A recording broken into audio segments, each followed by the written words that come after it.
Welcome to the Professional Edge. My name's Sean Todd, tax attorney and CPA. This time we're talking about cats and dogs, meaning you have some ancillary or outlying things that you've wanted to look at, wanted to address, but you haven't done so. Well, one of those cats and dogs is your estate planning. You may have done your estate planning when your kids were first born, and lo and behold, you've seen them graduate from college, but you still have that original estate planning document. Your assets have changed, your desires have changed, the plan of distribution has changed, but hey, you know what? You have your last will and testament in place. It's time to update that because probably the decision makers in there are also antiquated. So this is the wake-up call, the call to action for your cats and dogs. Let's get this on the to-do list and let's get it done. Because if you have a last will and testament that is not really the good form of document that you need because you were addressing things when the kids were 2 and 3 years old and you really didn't have that much in the way of assets. Now you have substantial assets. You have a home, you may have rental property, you may have some other investments, a 401k account, things such as that. Well, we want to make sure in your estate plan that you give the right things to the right individual at the right time. So one planning point you may want to say is, okay, I want to make sure I don't disinherit my kids with the largest financial asset most of the time in a family is the 401k. Well, the beneficiary designation on the 401k is going to supersede whatever you have in your last will and testament. So therefore, your primary beneficiary is your spouse. Okay, that's great. You better name them to be the primary beneficiary if you want to stay married and keep that spouse. And then the contingent beneficiary, you name your 2 children. Well, you have a great chance of disinheriting your grandchildren. And you say, hang on, wait a minute. How is that the case? Well, here's the case. Your wife predeceases you. That's fine. You don't update your beneficiary designation. And lo and behold, something happens to you, the 401k participant. Well, then it goes to the contingent beneficiaries. And on down the scenario, if your son had predeceased you and you did not update your contingent beneficiary on your 401k account, because most people don't think about that, well, lo and behold, it's all going to go to your other child, the sole surviving child, because you got to have some terms of art on that line as a contingent beneficiary, which basically says, if my son does not survive me, then his share shall go to his kids.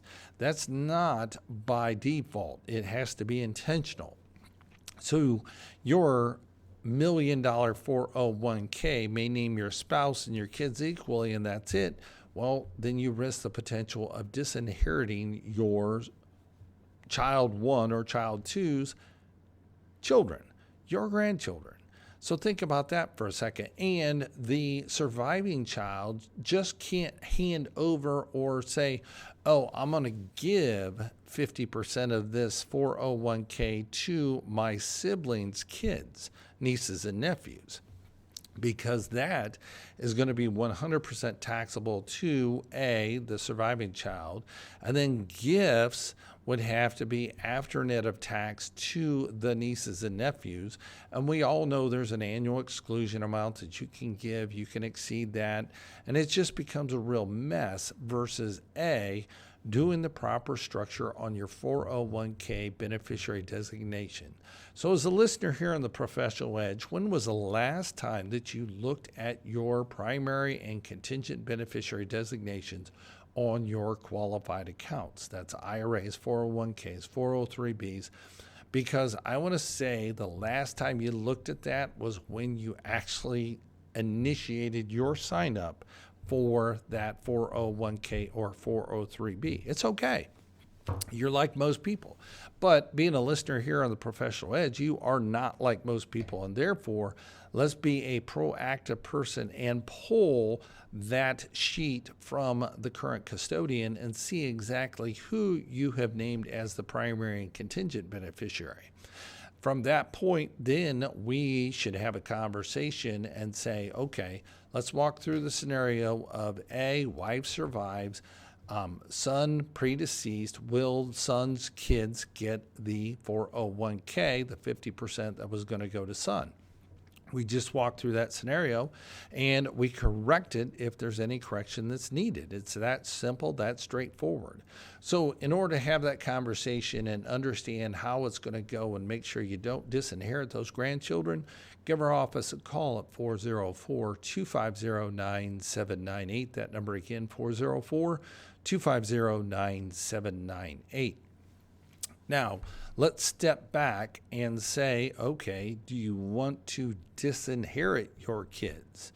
Well, there's a high probability that you are going to disinherit your kids, still staying on the same subject as the 401k, because when you name your spouse, then your spouse is now the 100% owner of your IRA, your 401k. Got it. Spousal rollover, no tax consequence, continue on.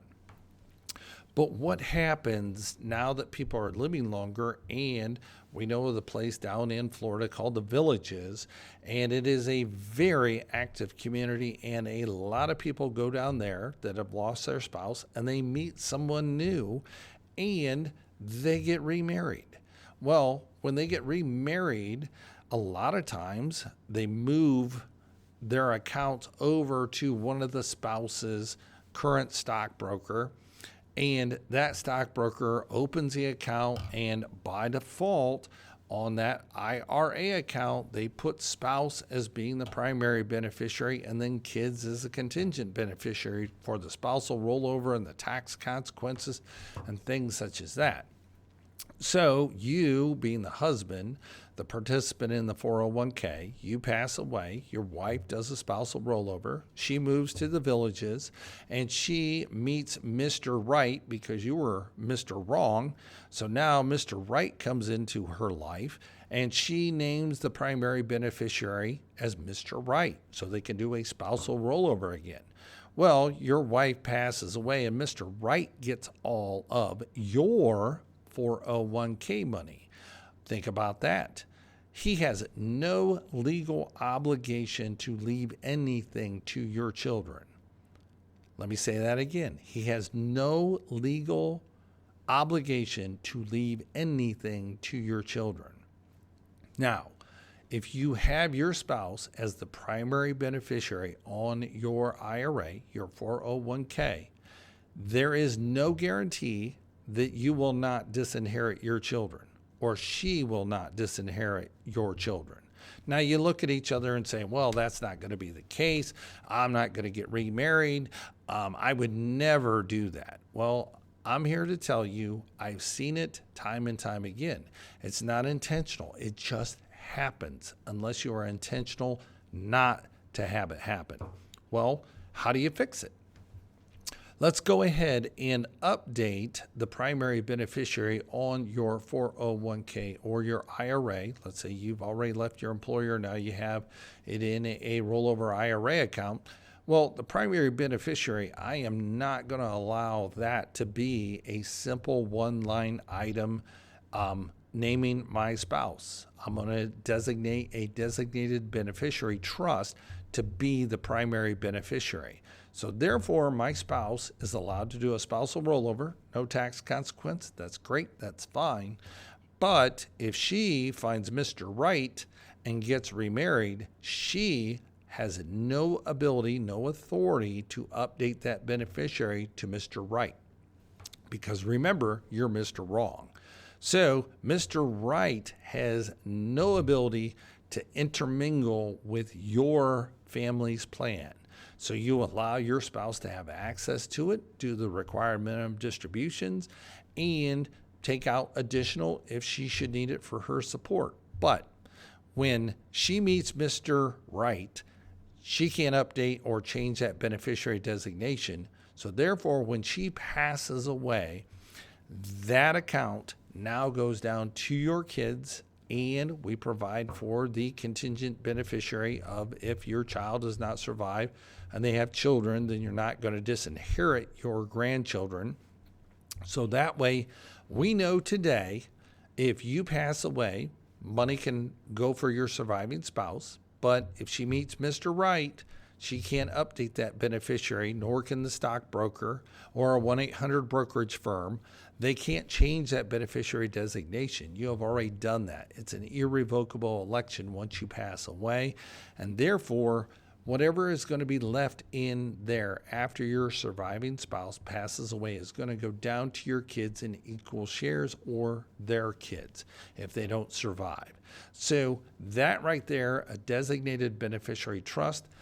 Check your beneficiary designation on your IRA or your 401k, and if it is only your spouse's name, that's it, then you definitely need to consider having a designated beneficiary trust as the primary beneficiary on that 401k or IRA account.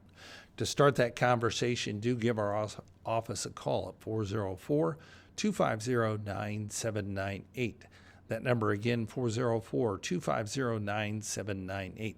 These are things that are cats and dogs that mean, and being a tax attorney, a CPA, a certified financial planner, you track the money to make sure that the family that sacrificed in order to accumulate these assets actually end up benefiting, and not this ancillary Mr. Right or Mrs. Right that your surviving husband would meet later in life. Yes, guys are more needy than women. Women, a lot of times, don't remarry, but they do. Guys, they're needy. You know, if your husband is needy and if something happens to you, he more than likely he's going to get remarried. You know your man. So just put this in place to where he can't leave this to Mrs. Right, and you can't leave this to Mr. Right. Both wrongs need to protect each other and the kids of that wrong marriage. So give our office a call, 404-250-9798. That number again, 404-250-9798. First consultation's on the house, and look forward to having that conversation with you. My name's Sean Todd, tax attorney, CPA, certified financial planner, host here on The Professional Edge. We've all thought about it. Everyone listening will need one. Not having one can cause untold heartache, family conflict escalating to the point of a lawsuit. One simple thing that avoids all that: an effective estate plan. As a practicing tax attorney, Sean Todd with Estate Management Counselors has completed over 1,000 estate plans during his 15 years of professional practice. He can help you implement an effective estate plan, coordinate your financial accounts, and make sure you have named the proper beneficiaries to maximize your tax savings. Call 877-654-9798 today and let tax attorney Sean Todd help you implement an effective estate plan. Call 877-654-9798 today. As a tax attorney, CPA for over 15 years, Sean Todd has implemented over 1,000 individual estate plans. He has recently authored an especially helpful guide, How to Unlock the Ultimate Estate Plan. This guide has helped many individuals to understand the benefits of an estate plan and how to avoid unintended disasters. Sean has made every attempt to write this in plain English. To receive this valuable guide, How to Unlock the Ultimate Estate Plan, call 1-877-654-9798 and request your complimentary copy today, or by emailing your request to info@emcadvisors.net.